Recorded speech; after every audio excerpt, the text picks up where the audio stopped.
AM news కి స్వాగతం. నంద్యాల జిల్లా కేంద్రంలో కార్మిక, రైతు, వ్యవసాయ కార్మిక సంఘం నాయకులు నిరసన కార్యక్రమం చేపట్టారు. స్థానిక పట్టణంలోని నూనెపల్లె నుంచి పద్మావతి నగర్ వరకు ర్యాలీని నిర్వహించారు. ఈ సందర్భంగా కార్మిక సంఘ నాయకులు మాట్లాడుతూ కేంద్రంలో ఉండే బీజేపీ ప్రభుత్వం కార్మిక, రైతాంగ వ్యతిరేక విధానాలను అమలు చేస్తుందని ఆగ్రహం వ్యక్తం చేశారు. ఎన్నికల సమయంలో మోడీ అమలు చేయలేని వాగ్దానాలను ప్రచారం చేసుకుంటూ గెలిచారని ఎద్దేవా చేశారు.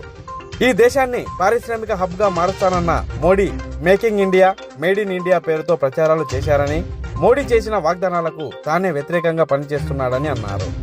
భారతదేశం వ్యవసాయక దేశం కాబట్టి దేశం అభివృద్ధి చెందాలంటే రైతులు అభివృద్ధి చెందాలని, రైతులు వేసే పంటలకు గిట్టుబాటు ధర కల్పించి సబ్సిడీ విత్తనాలను ఇవ్వాలని డిమాండ్ చేశారు. ఒకే దేశం ఒకే పన్ను మీద జీఎస్టీ పేరుతో ధరలు పెంచారని అన్నారు. బీజేపీ దేశంలో ప్రాంతాన్ని, కులాన్ని, మతాన్ని రెచ్చగొట్టి పరిస్థితుల్ని తీసుకొచ్చిందన్నారు. రైతులను నష్టపోయేలా 3 నల్ల చట్టాలను బీజేపీ ప్రభుత్వం తీసుకొచ్చిందని అన్నారు.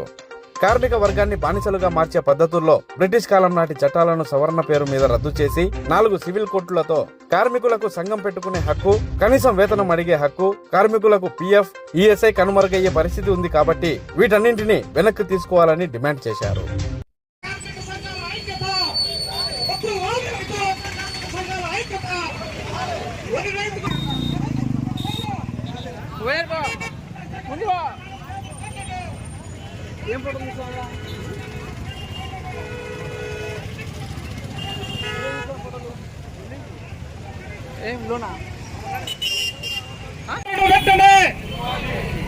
రైతులు పండించిన పంటలకు గిట్టుబాటు ధరను కార్మికులకు వెంటనే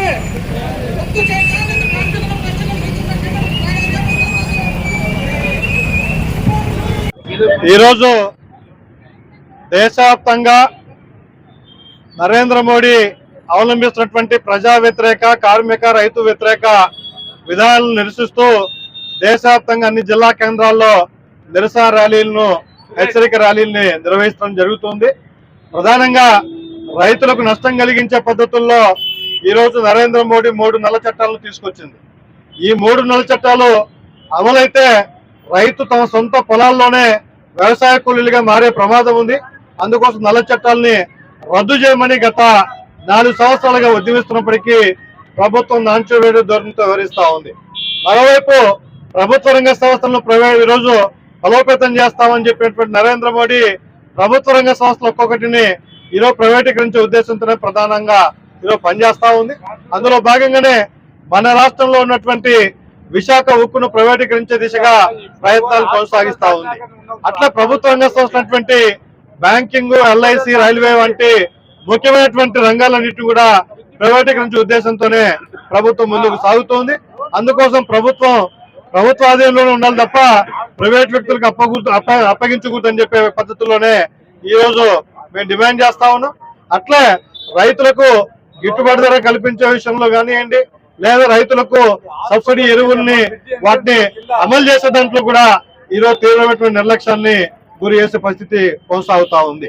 ఈరోజు నరేంద్ర మోడీ గత 3 పర్యాలు ఇచ్చినటువంటి ఏ ఒక్క వాగ్దానాన్ని అమలు చేయకపోగా ఈరోజు ప్రజా వ్యతిరేక విధానాల్ని అమలు చేసే పద్ధతిలోనే ఉంది. కాబట్టే ఈరోజు నరేంద్ర మోడీ తీసుకొచ్చినటువంటి ప్రజా వ్యతిరేక విధానాల్ని వెనక్కు తీసుకోవాలా అనే డిమాండ్ మీద ఈరోజు దేశవ్యాప్తంగా జరుగుతున్న ఆందోళనలో భాగంగా నంద్యాల కూడా నిర్వహిస్తా ఉన్నాం.